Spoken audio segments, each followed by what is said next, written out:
Bismillahirrahmanirrahim. Baik, kita lanjutkan pembahasan selanjutnya masih pada bab dinamika benda titik. Di sini kita akan mempelajari penerapan hukum-hukum gerak Newton seperti di sistem katrol dan dinamika gerak melingkar. Nah, baik kita bahas satu persatu. Nah, kita masuk ke analisis penerapan hukum Newton pada sistem katrol benda. Nah, sistem katrol benda ini sering kita jumpai sehari-hari dalam berbagai aplikasi. Contohnya yang paling jelas, contoh di katrol timbaan ya, tapi sekarang sepertinya jarang di rumah-rumah yang masih menggunakan timbaan katrol ya, untuk mengambil air dari sumur. Sebetulnya masih banyak contoh-contoh lain dalam kehidupan sehari-hari. Nah, persoalan-persoalan sistem katrol benda biasanya melibatkan benda-benda terikat pada tali yang melalui suatu katrol.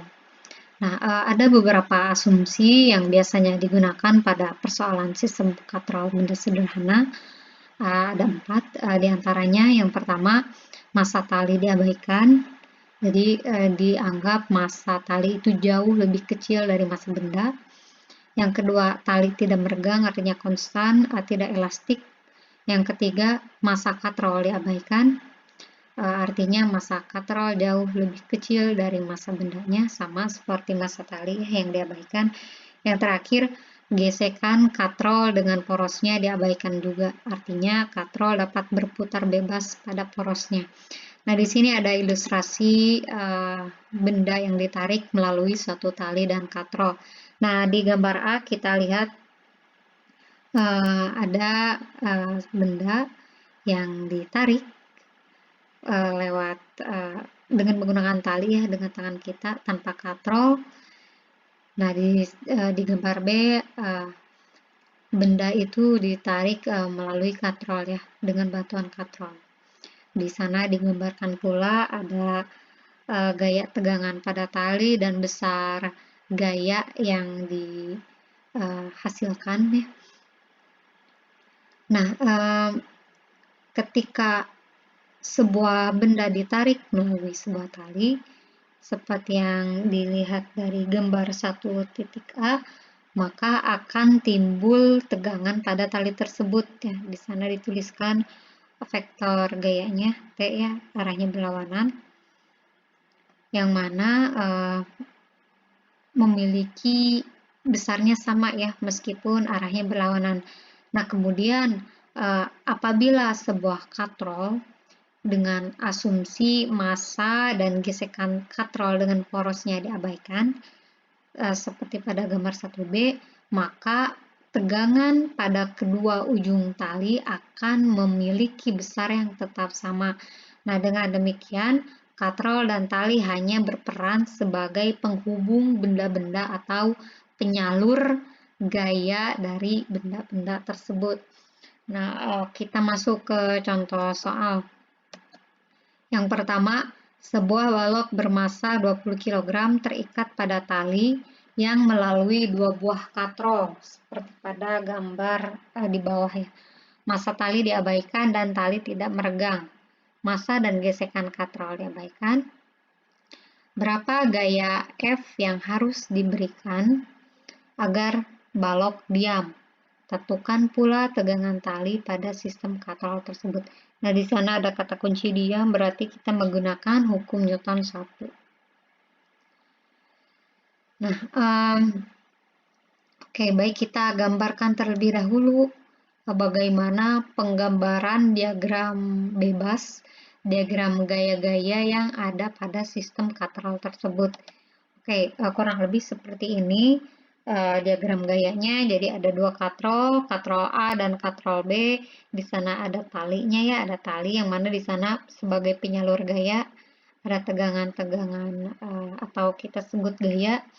Nah, di sini kita gambarkan dengan teliti arah dari tegangan. Yang pertama ada katrol A, kita tulis katrol A di sana ada T1, terus penghubung antara A dan B ada T2, T3, dan yang terakhir T4 yang katakanlah ditarik ya, yang bisa ditarik di ujung. Nah, di sini karena balok diam, maka kita menggunakan hukum Newton 1 untuk menyelesaikan persoalan ini. Bisa kita lihat gambar di samping menunjukkan diagram bebas benda. Kita perhatikan dari diagram-diagram gaya yang ada pada sistem tersebut, dapat kita lihat bahwa T2, lihat T2 arahnya ke atas, ada yang ke bawah ya, T2, T3, dan T4 itu adalah tegangan pada tali yang sama. Coba perhatikan, itu tegangan pada tali yang sama, sehingga besarnya T2 itu sama dengan besar T3 sama dengan besar T4. Sehingga bisa kita tulis T2 sama dengan T3 sama dengan T4. Nah, kita perhatikan lagi pada balok ya, pada balok berhubungan yang berlaku hubungan T1 sama dengan M kali G. Ini sama dengan G berat ya. Massa dikali gravitasinya. Kita ambil gravitasinya itu 9,8, M-nya 20 sesuai soal. T1 berarti 20 kg dikali 9,8 sama dengan 109 Newton, 196 Newton. Nah, kita tinjau satu-satu. Pada katrol A berlaku hubungan T2 tambah T3 sama dengan T1. Kita perhatikan baik lagi, kenapa T2 tambah T3 sama dengan T1. Ya, perhatikan T1 ya, itu sama dengan T2 ditambah T3. T2 dan T3 itu arahnya sama searah, sedangkan T1 berlawanan ke bawah. Kenapa bisa jadi T2 tambah T3 sama dengan T1 ini berawal dari hukum Newton 1, sigma F sama dengan 0. Sigma F-nya itu gaya-gaya yang bekerja pada katrol A, ada apa aja? Ada T ya, tegangan tali, itu sama saja gaya-gaya yang bekerja. Jadi kita tulis sigma F sama dengan 0, T2 tambah T3 min T1 sama dengan 0. Kalau dipindah ruas ke kanan, jadi kita peroleh T2 tambah T3 sama dengan T1.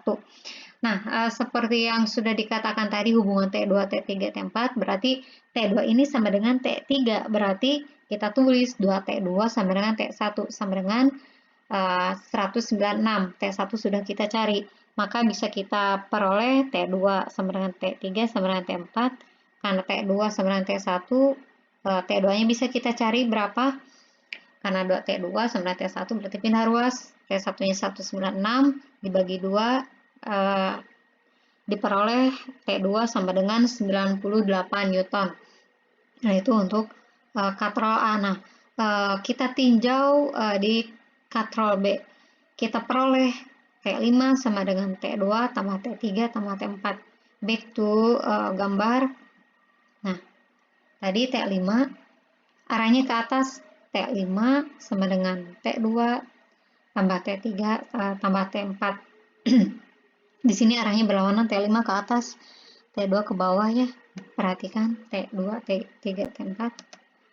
Nah, jadi sama dengan menggunakan hukum Newton 1, sigma F sama dengan 0, T5 min T2 min T3 min T4 sama dengan 0. Jadi bisa kita tulis pindah ruas karena T5 yang dicari, T2, T3, T4, pindah ruas ke kanan, jadi kita peroleh T5 sama dengan T2 tambah T3 tambah T4. T5 sama dengan, karena mereka sama ya, T2 itu sama dengan T3 sama dengan T4, berarti kita tulis T5 sama dengan T4 sama dengan 3, karena T4 itu sama dengan T2 sama saja, berarti 3, T4 itu 98 ya, sama dengan T2, berarti kita tulis 3 kali 98 hasilnya 294 Newton. Nah, sedangkan gaya yang diperlukan adalah F, yang mana F itu besarnya sama dengan tegangan tali T4 ya. Terus kita lihat yang gambar T4 ya. T4 sama dengan F, hasilnya 98 Newton. Jadi gaya yang diberikan agar benda itu diam itu besarnya adalah 98 Newton. Nah, oke, kita masuk ke dinamika gerak melingkar barusan sistem katrol, sekarang gerak melingkar. Nah, gerak melingkar ini kita definisikan ya, berdasarkan definisi gerak melingkar itu merupakan gerak benda satu titik acuan tertentu sehingga lintasannya berupa lingkaran atau bagian dari lingkaran. Sedangkan apa itu dinamika? Dinamika merupakan tinjauan pergerakan benda dengan memperhitungkan penyebab benda tersebut bergerak. Tadi di materi sebelumnya sudah diulas ya, apa itu dinamika. Nah, jika benda adalah sistem dan segala sesuatu di luar benda adalah lingkungan, maka antara sistem dengan lingkungannya dapat berinteraksi melalui yang kita sebut gaya. Nah, di sini ada dua ilustrasi. Oke, contoh dari dari gerak melingkar. Sebagai contoh, mari kita bayangkan ada orang yang sedang memegang sebuah tali yang ujungnya itu ada dikaitkan dengan bola ya, jadi tali yang dikaitkan dengan bola. Nah, saat bola tersebut diputar, jadi orang tersebut memutar tali itu pada satu titik acuan tertentu, berarti sumbunya ya, kan tangannya diam tapi diputar gitu. Maka bola tersebut bergerak dengan lintasan berupa lingkaran. Jika kita gambar sketsa lintasan si bola tersebut, maka bola tersebut membentuk lingkaran. Nah, jika si tali pengikat bola diputuskan, kita lihat di gambar sebelah kiri ya. Ini gambarnya ada gunting. Jika tali pengikat bola diputuskan, maka bola akan terlepas tanpa memperhitungkan gravitasi. Nah, si bola tersebut akan bergerak dengan lintasan berupa garis lurus yang arahnya merupakan kepanjangan dari vektor kecepatan saat tali terputus. Nah, ini adalah gambarannya sebelah kanan ketika sudah digunting ya. Jadi tergambar suatu lintasan garis lurus. Nah, dari hukum Newton tentang konsep inersia atau konsep kelembaman yang sesuai dengan hukum Newton 1 ya. Diketahui bahwa sebuah benda akan tetap bergerak lurus atau diam jika total gaya yang bekerja padanya sama dengan besarnya 0. Jadi dari ilustrasi ini kita ketahui bahwa selama bergerak melingkar, bola dipengaruhi oleh suatu gaya tertentu, sehingga lintasan bola berupa lingkaran dan bukan berupa garis lurus. Nah, pada saat keadaan tertentu, bola akan mengalami kecepatan yang arahnya tegak lurus dengan sumbu putarnya yang arahnya radial ya. Pada posisi pertama, katakanlah bola memiliki kecepatan v1 dan kemudian bola bergerak menuju posisi 2, kita lihat di gambar 2, maka menuju posisi 2 akan ada v2 ya, dengan membentuk sudut kecil selama selang waktu tertentu. Nah, dengan menggunakan operasi vektor didapatkan selisih kecepatan atau kita tulis delta v ya, di sana tertulis delta v dan selama selang waktu atau kita tulis delta t. Nah, karena percepatan itu merupakan perubahan kecepatan terhadap perubahan waktu atau delta v per delta t, maka dapat dibuktikan si benda tersebut mengalami percepatan, sehingga baru ketika ada percepatan masuk ke hukum Newton 2 ya. Jadi ketika ada perubahan kecepatan dalam selang waktu tertentu, maka benda tersebut mengalami percepatan. Ketika kita berbicara percepatan, maka yang akan kita gunakan rumusnya itu yaitu di hukum Newton 2. Besarnya itu sigma F sama dengan M dikali A. Jadi bisa kita tulis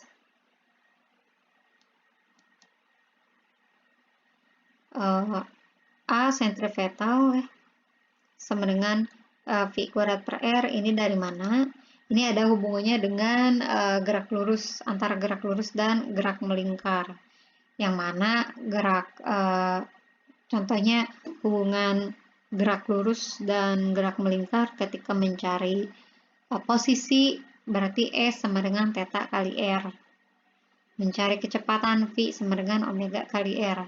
Mencari percepatan itu sama dengan A sama dengan alfa dikali R ya. Nah, pada saat satu titik tertentu, selisih kecepatan delta V mengarah ke pusat lintasan.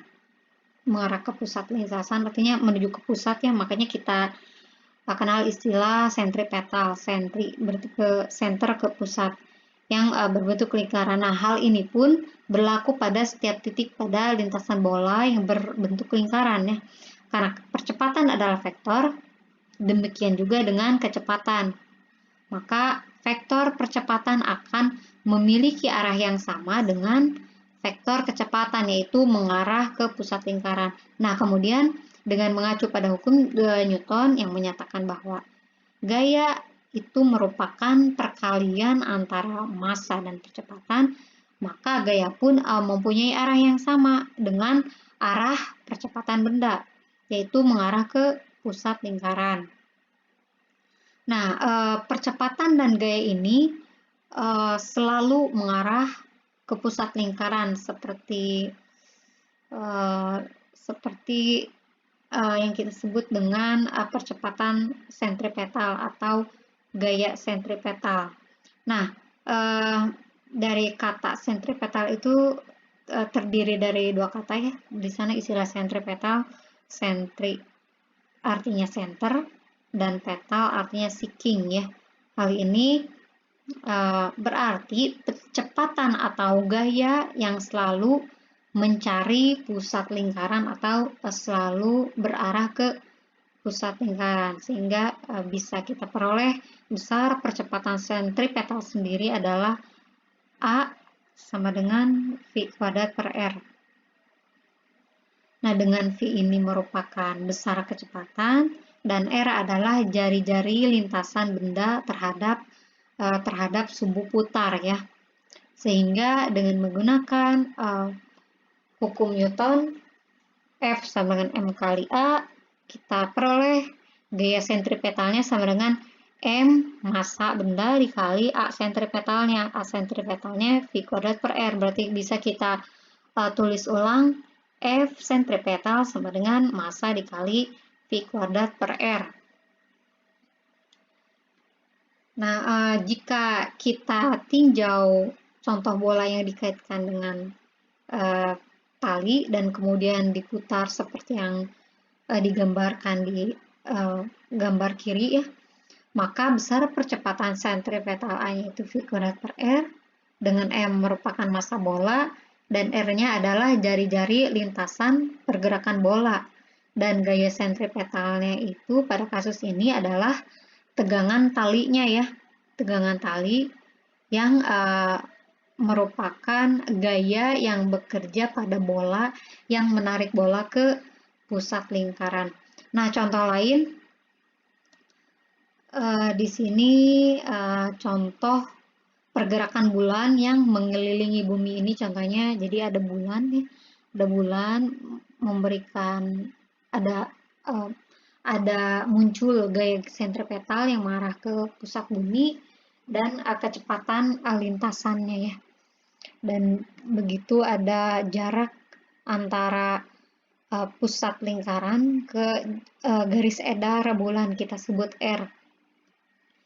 Jadi kita lihat dengan menganggap bahwa lintasan bulan berbentuk lingkaran, maka dari persamaan gaya sentripetal kita mendapatkan bahwa besar percepatan sentripetal A adalah V kuadrat per R, dengan M merupakan massa bulan, R adalah jari-jari lintasan pergerakan bulan, dan gaya sentripetal atau F sentripetal pada kasus ini adalah merupakan gaya gravitasi yang menarik bulan ke pusat bumi.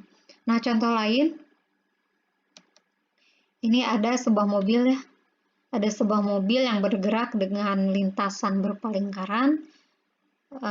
Bisa kita lihat pada gambar sebelah kanan. Untuk kasus ini, besar gaya sentripetalnya sama ya, F sentripetal sama dengan massa dikali percepatan sentripetalnya atau A sentripetal, dengan M-nya itu merupakan massa mobil dan A adalah percepatan sentripetal yang besarnya V kuadrat per R. Nah, pertanyaannya, apakah gaya sentripetalnya? Nah, pada kasus ini, gaya sentripetal atau F sentripetalnya adalah gaya gesek statis, ya, gaya gesek statis antara ban mobil dengan jalan, ya. Di sana ada gaya gesek. Nah, di sana gaya sentripetalnya kita sebut gaya sentripetal. Nah, gaya inilah yang menjadikan mobil dapat bergerak dengan lintasan berupa lingkaran. Nah, jadi di sini gaya sentripetal itu tergantung pada kasus yang ditinjau. Untuk yang di kasus pergerakan bulan mengelilingi bumi, berarti gaya sentripetal di sini adalah gaya gravitasi yang menarik bulan ke pusat bumi. Nah, sedangkan untuk yang gambar sebelahnya, mobil yang sedang melintas di sebuah katakanlah jalannya berupa lingkaran, ya, gaya sentripetalnya itu adalah gaya gesek statis antara ban mobil dan jalannya. Nah, untuk dinamika benda titik mungkin cukup sekian. Terima kasih atas perhatiannya. Wassalamualaikum warahmatullahi wabarakatuh.